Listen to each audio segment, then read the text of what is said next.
team building. Salamat dun sa sa palityon.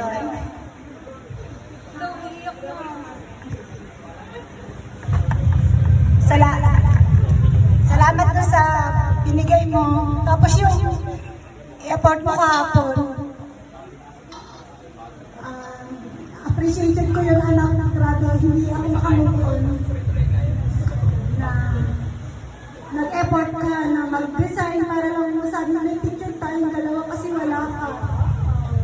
Thank you anak, salamat. Hindi ba na-expect kasi si Jerome lang talaga yung napaka-sweet na yung pinapakita yung kaswitan pero ikaw kasi yun, ngayon mo ginawa. Salamat anak kasi kita-kita na napaka-supportive. Salamat, sana magtuloy-tuloy yung trabaho mo. At yung sinabi ko sa'yo, mag-ipon, gayahin mo yung idol mo. Pero, yun, maging generous ka din, kagaya ni ate.